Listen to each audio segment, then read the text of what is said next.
Hello everyone, welcome to my channel. Myself Vignesh Anand. In this video we are going to see about the minimum oil circuit breaker MOCB.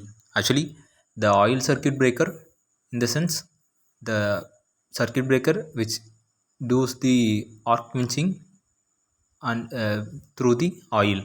So that oil circuit breaker is further classified into a bulk oil circuit breaker. In this last video we have seen about the bulk oil circuit breaker, and the drawbacks of the bulk oil circuit breaker are more. So in order to overcome this, we are using this minimum oil circuit breaker. So it is also known as a low oil circuit breaker. So the bulk oil circuit breaker, only a small quantity of oil is used for extension of oil, and other major parts of the oil are used for the insulation thing, which means the live portion and the earth should be get insulated, so that insulating medium will act as a oil. Also the quantity of oil reaches a high value as the voltage increases, and it increases the cost and size and the weight of the equipment also. So there are lot of drawbacks in your bulk oil circuit breaker, even though it is the simplest and most used form. So for overcoming this, we are using this minimum oil circuit breaker. So construction wise, this circuit breaker occupies a less space, need very less amount of oil for filling, and also the tank size and also been reduced, and also it reduces the risk of fire, which means the fire hazards can be uh, neglected. So it consists of two chambers. One is your upper chamber, known as a breaker circuit breaker chamber, and the second one is your lower chamber, known as the supporting chamber, which is separated by each other, and oil is filled in between them. So the upper chamber is used for arc extension, and lower chamber will act as a insulation purpose. So both the chambers are surrounded by a porcelain insulator, which means the arc chamber and the arc chamber carries a arc and also the oil, and surrounded by a porcelain material, insulating materials. So whenever a fault occurs, the moving contact is separated, which means the breaker get opened and the arc will be formed. The high temperature will be attained in that time, and thus the gas formed by vaporizing those surrounding oils.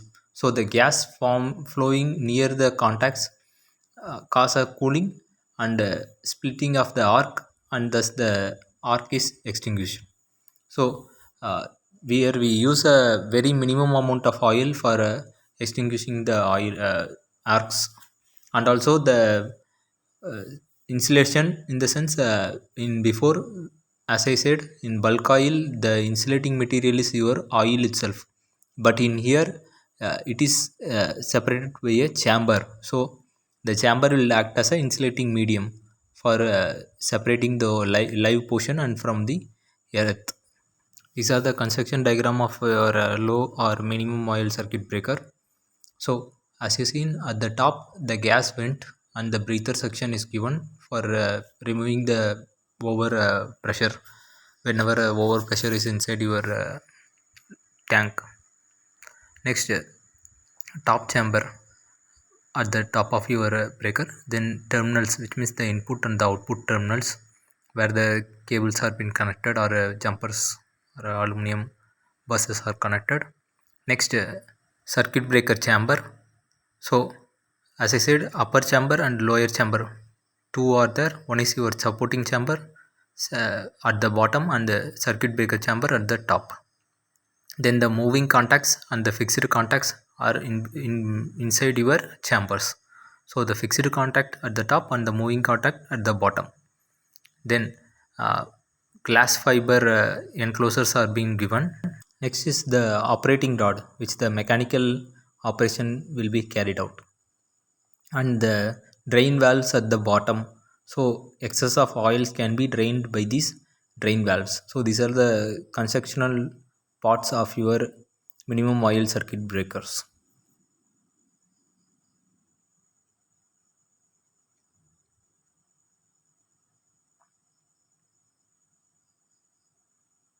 Next, coming up to the working principle of this minimum oil circuit breaker.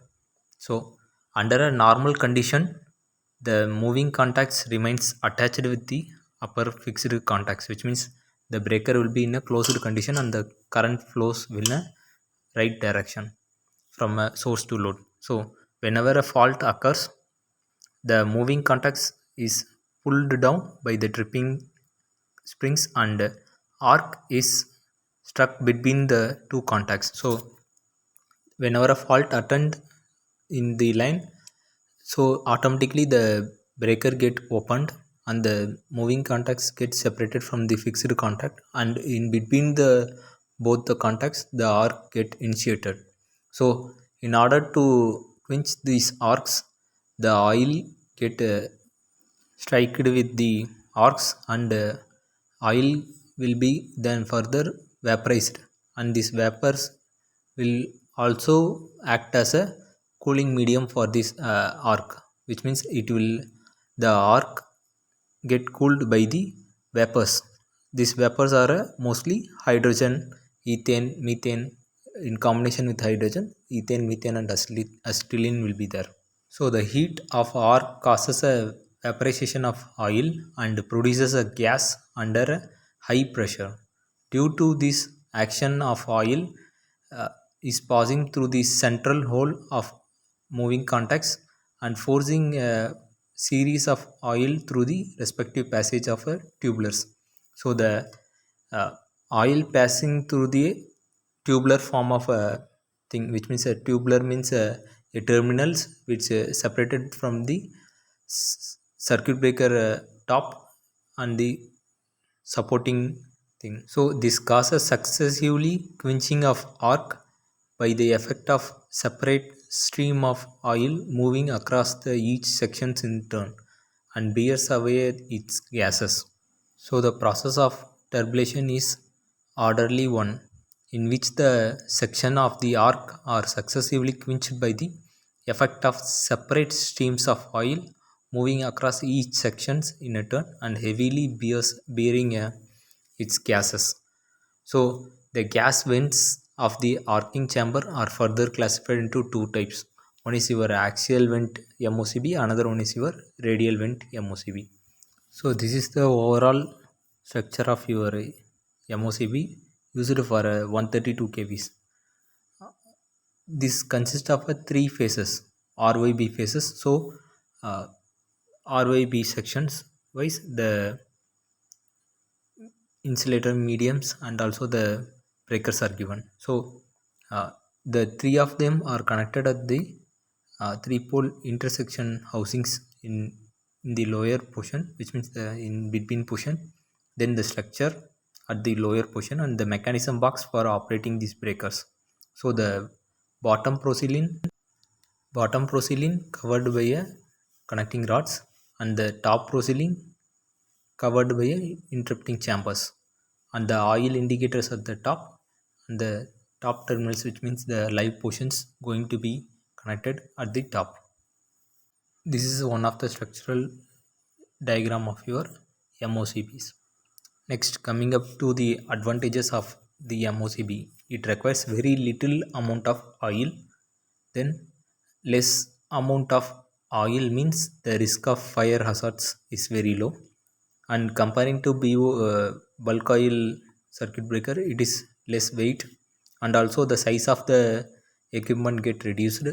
So it is very cheaper than the BOCLs, which means the construction wise also and also the cost wise also been very much cheaper than the BOCBs. Next, it is very easier to maintenance. Automatically, whenever the uh, quenching medium and the contacts usage is very less, automatically your maintenance also been reduced. Next, best for installation in a place where it is not frequently used. Next, coming up to the disadvantages, uh, lesser oil is more affected by the amount of carbonization from the contacts. So the oil quickly loses its dielectric strength and it requires more frequent maintenance. Even though the maintenance is uh, easy, but we need a frequent maintenance level for this MOCVs. So these are all the basics of MOCVs in our substation. Hope you understand this video. I think so. See you in next video. Thank you everyone. Nandri.